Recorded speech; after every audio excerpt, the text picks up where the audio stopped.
नमस्कार। आज हम जीव विज्ञान के बिल्कुल अहम मूल में जा रहे हैं। हाँ, बिल्कुल। उस इकाई को समझने जो हम सबको, हर पेड़ पौधे को, हर जीवित चीज को बनाती है। जैसे किसी इमारत की नींव ईंटें होती है ना, हुँ, वैसे ही जीवन की नींव है कोशिका या सेल। बिल्कुल सही कहा और ये सिर्फ नींव नहीं है, ये अपने आप में एक पूरी दुनिया है, एक क्या कहते हैं अविश्वसनीय रूप से जटिल और कुशल मशीन। अच्छा। आज हम इसी कोशिका की संरचना और उसके कामकाज की गहराइयों को समझने की कोशिश करेंगे। जैसे आपने कहा एक छात्र और शिक्षक की तरह परत दर परत। हाँ, ये अच्छा रहेगा। तो ये कोशिका जिसे जीवन की सबसे छोटी इकाई कहते हैं, इसका मतलब क्या है? मतलब अगर हम किसी जीवित चीज को तोड़ते जाएं, तो सबसे छोटा जीवित हिस्सा कोशिका ही मिलेगा। एकदम सही समझा। कोशिका जीवधारियों की आधारभूत संरचनात्मक और क्रियात्मक इकाई है। आधारभूत, संरचनात्मक, क्रियात्मक। थोड़ा समझाएंगे? हाँ, देखिए आधारभूत यानी जीवन का आधार। संरचनात्मक मतलब शरीर की बनावट, वो पूरी संरचना कोशिकाओं से ही बनती है। अच्छा। और क्रियात्मक मतलब शरीर के सारे जरूरी काम। आप सोचिए ऊर्जा बनाना हो, संदेश पहुंचाना हो, कुछ भी सब इन्हीं कोशिकाओं के स्तर पर होता है। अरे वाह! इसीलिए इसका अध्ययन जिसे साइटोलॉजी कहते हैं, उसको समझना जीव विज्ञान को समझने के लिए बहुत बहुत जरूरी है। तो सबसे पहले इस छोटी सी दुनिया को देखा किसने था? मतलब इसकी खोज कैसे हुई? सबसे पहले श्रेय जाता है अंग्रेज विज्ञानी रॉबर्ट हुक को। Robert Hooke. हाँ, 1665 में उन्होंने पेड़ की छाल, कॉर्क जिसे कहते हैं, उसकी पतली परत को अपने बनाए हुए माइक्रोस्कोप से देखा। खुद के बनाए हुए? हाँ, उस समय के हिसाब से काफी उन्नत था। तो उन्होंने उसमें मधुमक्खी के छत्ते जैसे छोटे छोटे खाली कमरे देखे। खाली कमरे? हाँ, बिल्कुल।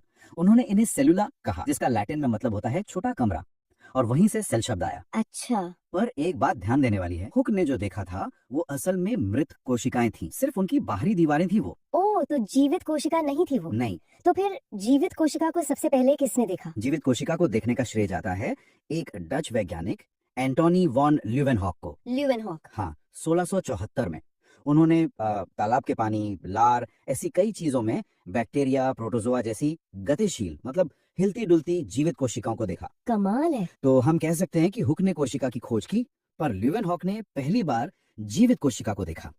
ये अंतर समझना जरूरी है।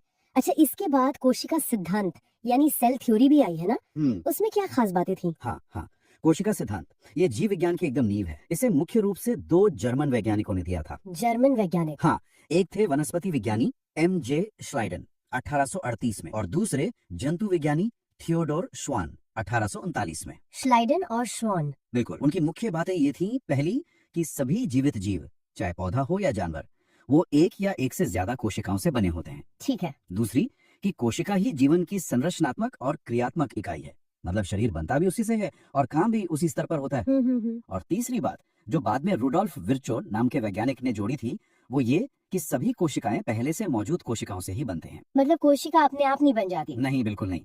वो पहले वाली कोशिका के विभाजन से ही बनती है। इसका मतलब है कि जीवन अचानक से कहीं से नहीं आता, बल्कि मौजूदा जीवन से ही पीढ़ी दर पीढ़ी आगे बढ़ता है। ये तो सच में बुनियादी सिद्धांत है। अब मेरा एक सवाल है, क्या ये सारी कोशिकाएं एक जैसी होती है या इनमें भी बहुत फर्क होता है, साइज में, शेप में? अरे बहुत ज्यादा फर्क होता है। आकार, आकृति, काम, सब में इतनी विविधता है। अगर हम दुनिया की सबसे छोटी ज्ञात कोशिका की बात करें, हाँ, हम्म, तो वो है माइकोप्लाज्मा। हाँ, ये एक तरह का बैक्टीरिया है, इतना छोटा कि आप कल्पना भी नहीं कर सकते। माइकोप्लाज्मा। हाँ। और दूसरी तरफ अगर सबसे बड़ी ज्ञात कोशिका देखें, तो वो है शुतुरमुर्ग का अंडा। क्या शुतुरमुर्ग का अंडा एक कोशिका है? पूरा अंडा? हाँ, वो एक अकेली कोशिका है। सोचिए जरा, ये तो कमाल है। मतलब अविश्वसनीय। और हमारे शरीर में, हमारे अंदर सबसे छोटी और बड़ी कौन से हैं? मानव शरीर में भी बहुत विविधता है। सबसे छोटी कोशिका आमतौर पर पुरुष का शुक्राणु यानी स्पर्म मानी जाती है, अच्छा। और सबसे बड़ी कोशिका महिला का अंडाणु यानी ओवम। ठीक है। लेकिन एक और पैमाना है लंबाई। लंबाई? हाँ, हमारे शरीर की सबसे लंबी कोशिका है तंत्रिका कोशिका, न्यूरॉन जिसे हाँ, कहते हैं। Nerve cell. बिल्कुल। ये दिमाग से शरीर के दूसरे हिस्सों तक सिग्नल ले जाती है। कुछ न्यूरॉन्स तो 1 मीटर तक लंबे हो सकते हैं। 1 मीटर? एक कोशिका? हाँ, तो बड़ी कोशिका जैसे अंडाणु जो वॉल्यूम में बड़ी है, और लंबी कोशिका जैसे न्यूरॉन में अंतर समझना जरूरी है। बिल्कुल बिल्कुल, ठीक है। तो अब कोशिका के अंदर चलते हैं। आपने कहा था ये एक मशीन की तरह है, तो इसके मुख्य पुर्जे, अंगक जिन्हें कहते हैं, वो कौन कौन से हैं? चलिए कोशिका के अंदर का सफर शुरू करते हैं। मान लीजिए ये एक फैक्ट्री है। हाँ। तो सबसे बाहर होगी इसकी बाउंड्री वॉल या कहीं गेट। ठीक है। वो है एक पतली लचीली झिल्ली जिसे कहते हैं कोशिका झिल्ली या सेल मेम्ब्रेन। Cell membrane. हाँ, ये कोशिका का दरवाजा है। हाँ। ये तय करती है कि कौन अंदर आएगा, कौन बाहर जाएगा। ये अर्धपारगम्य होती है। अर्धपारगम्य? ये शब्द सुना है, मतलब? अर्धपारगम्य यानी सेमी परमिएबल, मतलब ये कुछ चुनिंदा चीजों को ही आर पार जाने देती है, सबको नहीं। अच्छा, जैसे सिक्योरिटी गार्ड। हाँ, कुछ वैसा ही समझ लीजिए। हाँ। जैसे चाय की छन्नी होती है ना, हाँ वो चाय को तो जाने देती है पर चाय पत्ती को रोक लेती है। हाँ हाँ। वैसे ही ये झिल्ली जरूरी चीजों को अंदर आने देती है और बेकार चीजों को बाहर निकालती है। ये अंदर रखती है। ये कोशिका के अंदर का माहौल कंट्रोल में रखती है। और ये बनी किस चीज की होती है? ये मुख्य रूप से लिपिड यानी वसा और प्रोटीन से बनी होती है। अच्छा। अब इस झिल्ली के अंदर जो जेली जैसा तरल पदार्थ भरा होता है उसे कहते हैं कोशिका द्रव्य या साइटोप्लाज्म। साइटोप्लाज्म। हाँ, इसी साइटोप्लाज्म में सारे दूसरे अंगक मतलब फैक्ट्री के अलग अलग डिपार्टमेंट वो तैरते रहते हैं। ठीक है, तो इस फैक्ट्री का कंट्रोल सेंटर कहाँ है? बॉस कौन है? वो है केंद्रक यानी न्यूक्लियस। न्यूक्लियस। हाँ, ये तो सुना है। हाँ, इसकी खोज रॉबर्ट ब्राउन ने की थी 1831 में। ये कोशिका का दिमाग है, आप कह सकती हैं ये हेड ऑफिस है। Head office. बिल्कुल। यहीं पर कोशिका की सारी आनुवांशिक जानकारी मतलब जेनेटिक इंफॉर्मेशन डीएनए के रूप में रखी होती है। डीएनए। हाँ, डीऑक्सीराइबोन्यूक्लिक एसिड ये डीएनए गुणसूत्रों यानी क्रोमोसोम्स के रूप में संगठित रहता है। केंद्रक ही कोशिका के विकास, उसके मेटाबॉलिज्म और प्रजनन जैसी सभी गतिविधियों को कंट्रोल करता है। और ये होता कहाँ है? ये आमतौर पर कोशिका के बीच में होता है और ये भी एक दोहरी झिल्ली से घिरा होता है। अच्छा, मतलब डबल प्रोटेक्शन। अब ये डीएनए में जो जानकारी है, निर्देश है, वो बाहर कैसे आते हैं और काम कैसे करते हैं? मतलब हेड ऑफिस से निर्देश फैक्ट्री फ्लोर तक कैसे पहुंचते हैं? इसमें कौन मदद करता है? बहुत अच्छा सवाल है ये। यहीं पर दो और महत्वपूर्ण अंगकों का रोल आता है, अंतःप्रदिव्य जालिका जिसे एंडोप्लाज्मिक रेटिकुलम या ईआर कहते हैं और राइबोसोम। ईआर और राइबोसोम। हाँ, सोचिए केंद्रक में डीएनए से निर्देश की एक कॉपी बनती है। ये कॉपी आरएनए यानी राइबोन्यूक्लिक एसिड के रूप में होती है। आरएनए। हाँ, ये आरएनए कॉपी बाहर कोशिका द्रव्य में आती है। अब ये ईआर जो है वो केंद्रक से सटी हुई झिल्लियों का एक बहुत बड़ा जाल जैसा नेटवर्क होता है। ये पूरे कोशिका द्रव्य में फैला हो सकता है। जाल जैसा? हाँ बिल्कुल, ये कोशिका को अंदर से एक तरह का ढांचा, एक सपोर्ट भी देता है। अच्छा। अब ये ईआर दो तरह का होता है। एक होता है चिकना ईआर, स्मूथ ईआर। इसकी सतह पर राइबोसोम नहीं चिपके होते हैं। ठीक है। ये लिपिड यानी वसा और स्टेरॉयड हार्मोन बनाने में मदद करता है और साथ ही ये कोशिका में मौजूद हानिकारक पदार्थों को नष्ट करने मतलब डिटॉक्सिफिकेशन का काम भी करता है। डिटॉक्सिफिकेशन भी। हाँ, और दूसरा होता है खुरदुरा ईआर यानी रफ ईआर। Rough year. हाँ, इसकी सतह पर छोटे छोटे कण चिपके होते हैं। वही कण है राइबोसोम। इसी वजह से ये माइक्रोस्कोप में खुरदुरा दिखता है। अच्छा, तो ये राइबोसोम्स ही वो कण हैं। तो ये क्या करते हैं? यही प्रोटीन बनाते हैं? बिल्कुल, राइबोसोम जिनकी खोज जॉर्ज पलाडे ने की थी, कोशिका के सबसे छोटे अंगक हैं और यही असली प्रोटीन फैक्ट्री हैं। Protein factory. हाँ, ये आरएनए से मिले निर्देशों को पढ़ते हैं और उस कोड के हिसाब से अमीनो एसिड को सही क्रम में जोड़कर प्रोटीन बनाते हैं। अमीनो एसिड से प्रोटीन। एकदम। अब ये राइबोसोम या तो खुरदरी ईआर पर चिपके होते हैं, हाँ तब जो प्रोटीन बनते हैं वो या तो कोशिका झिल्ली का हिस्सा बनते हैं या कोशिका से बाहर भेजे जाते हैं, हाँ। या फिर ये राइबोसोम कोशिका द्रव्य में ऐसे ही स्वतंत्र तैरते रहते हैं। अच्छा, फ्री भी होते हैं। हाँ, तब जो प्रोटीन बनते हैं वो कोशिका के अंदर ही अलग अलग कामों में इस्तेमाल होते हैं। इस 70S और 80S राइबोसोम का क्या मतलब बताया था आपने? हाँ, ये एक जरूरी अंतर है। ये राइबोसोम के आकार और वो कितनी तेजी से सेंट्रीफ्यूज में नीचे बैठते हैं उसके आधार पर वर्गीकरण है। एस मतलब स्वेडबर्ग यूनिट। अच्छा, एस मतलब स्वेडबर्ग यूनिट। हाँ, तो 70S राइबोसोम थोड़े छोटे होते हैं और ये प्रोकैरियोटिक कोशिकाओं में पाए जाते हैं, जैसे बैक्टीरिया में। प्रोकैरियोटिक, हाँ, वो कम विकसित वाली कोशिकाएं। बिल्कुल। और 80S राइबोसोम थोड़े बड़े होते हैं और ये यूकैरियोटिक कोशिकाओं में मिलते हैं, जैसे हमारी कोशिकाएं, पौधों की कोशिकाएं। अच्छा। और ये अंतर बहुत महत्वपूर्ण है क्योंकि कुछ एंटीबायोटिक दवाइयां ऐसी होती हैं जो सिर्फ बैक्टीरिया के 70S राइबोसोम पर ही असर करती हैं और प्रोटीन बनने से रोक देती हैं। तो बैक्टीरिया मर जाते हैं। हाँ, और हमारी कोशिकाओं के 80S राइबोसोम को नुकसान नहीं पहुंचता। ये तो बहुत ही स्मार्ट तरीका है दवाइयों के काम करने का।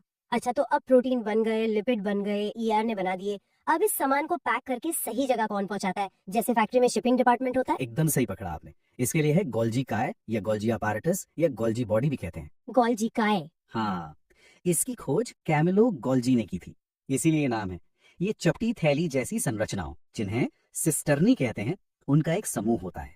ये अक्सर ईआर के पास ही होता है। ठीक है। ईआर से जो प्रोटीन और लिपिड बनकर आते हैं वो यहाँ गोल्जी में आते हैं। यहाँ उनमें कुछ जरूरी बदलाव किए जाते हैं, मतलब मॉडिफिकेशन होता है। मॉडिफिकेशन जैसे प्रोटीन में कार्बोहाइड्रेट जोड़ना या उन्हें फोल्ड करना।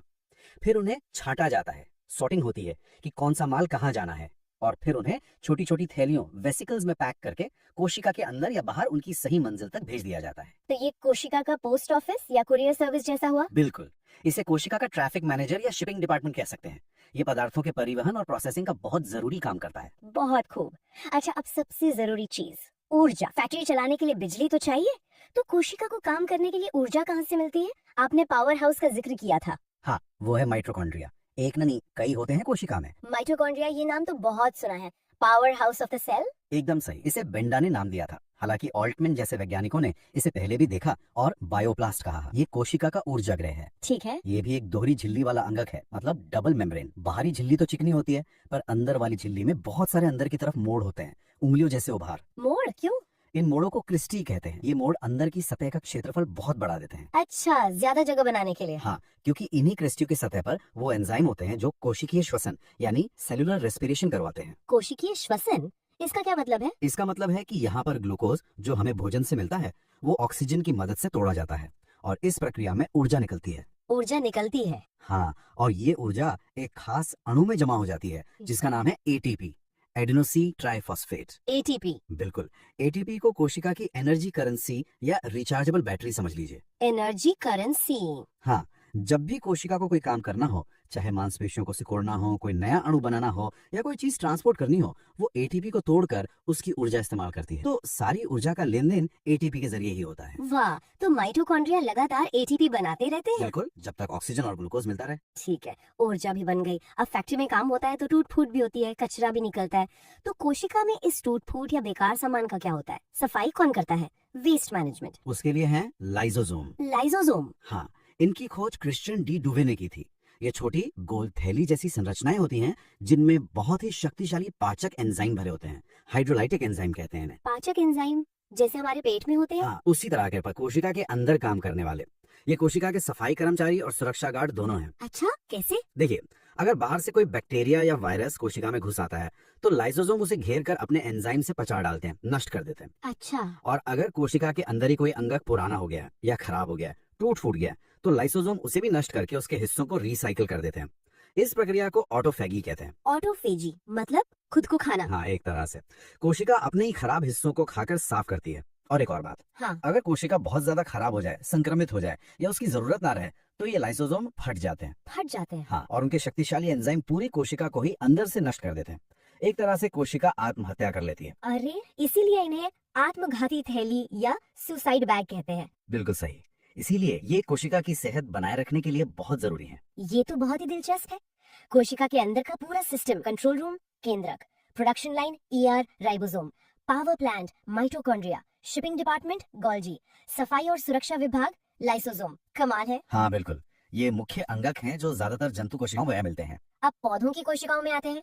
आपने शुरू में बताया था कि उनमें कुछ अलग होता है। कोशिका भित्ति और लवक का जिक्र किया था। हाँ, पौधों की कोशिकाएं यानी प्लांट सेल्स कई मायनों में जंतु कोशिकाओं एनिमल सेल से अलग होती हैं और ये अंतर उन्हें उनकी खास जरूरतें पूरी करने में मदद करते हैं। जैसे? सबसे पहला और सबसे बड़ा अंतर है कोशिका भित्ति यानी सेल वॉल का। Cell wall. हाँ, पौधों की कोशिका में कोशिका झिल्ली के बाहर एक और मोटी और काफी सख्त परत होती है। ये मुख्य रूप से सेलुलोज नाम के कार्बोहाइड्रेट की बनी होती है। सेलुलोज? ये तो सुना है, कागज वगैरह में होता है। हाँ वही, ये कोशिका भित्ति कोशिका को एक निश्चित आकार देती है, उसे मजबूती देती है और बाहरी दबाव, पानी के आने जाने से फटने आदि से बचाती है। तो ये जंतु कोशिका में नहीं होती? नहीं, जंतु कोशिकाओं में कोशिका भित्ति नहीं होती, सिर्फ कोशिका झिल्ली होती है। इसीलिए जंतु कोशिकाएं ज्यादा लचीली होती हैं और पौधे ज्यादा सख्त। वैसे बैक्टीरिया और कवक में भी कोशिका भित्ति होती है, पर वो सेल्यूलोज की नहीं, अलग पदार्थों की बनी होती है। बैक्टीरिया में पेप्टिडोग्लाइकन और कवक में काइटिन की। अच्छा, ये एक बड़ा अंतर हुआ। और दूसरा आपने कहा था लवक, प्लास्टिड्स। हाँ, लवक या प्लास्टिड्स, ये अंगक सिर्फ पादप कोशिकाओं और कुछ शैवाल एल्गी में ही मिलते हैं, जंतु कोशिकाओं में नहीं होते। और ये क्या करते हैं? ये 3 तरह के होते हैं और इनके काम भी अलग अलग हैं। 3 तरह के? हाँ, पहले है हरित लवक यानी क्लोरोप्लास्ट। क्लोरोप्लास्ट, ये तो फोटोसिंथेसिस से जुड़ा है। बिल्कुल, इन्हीं के अंदर हरा पिगमेंट क्लोरोफिल होता है और यहीं पर पौधे सूर्य की रोशनी, पानी और कार्बन डाइऑक्साइड का इस्तेमाल करके अपना भोजन यानी ग्लूकोज बनाते हैं। प्रकाश संश्लेषण की क्रिया यही होती है। तो ये पादप कोशिका की रसोई हुई। एकदम सही, इसे पादप कोशिका की रसोई कह सकते हैं। ये ज्यादातर पत्तियों और हरे तनों में पाए जाते हैं। ठीक है, दूसरे प्रकार के लवक? दूसरे हैं अवर्णी लवक यानी ल्यूकोप्लास्ट। ल्यूको मतलब सफेद या रंगहीन। रंगहीन, तो ये क्या करते हैं? ये रंगहीन होते हैं और इनका मुख्य काम भोजन को जमा करना है, स्टार्च के रूप में, तेल के रूप में या प्रोटीन के रूप में। ये पौधों के उन हिस्सों में पाए जाते हैं जहाँ धूप नहीं पहुँचती, जैसे जड़ें या आलू जैसे भूमिगत तने। अच्छा, स्टोरेज के लिए। और तीसरे? तीसरे हैं वर्णी लवक यानी क्रोमोप्लास्ट। क्रोमो मतलब रंग। तो ये रंग देते हैं? हाँ, इनमें क्लोरोफिल के अलावा दूसरे रंगीन पिगमेंट होते हैं, लाल, नारंगी, पीले।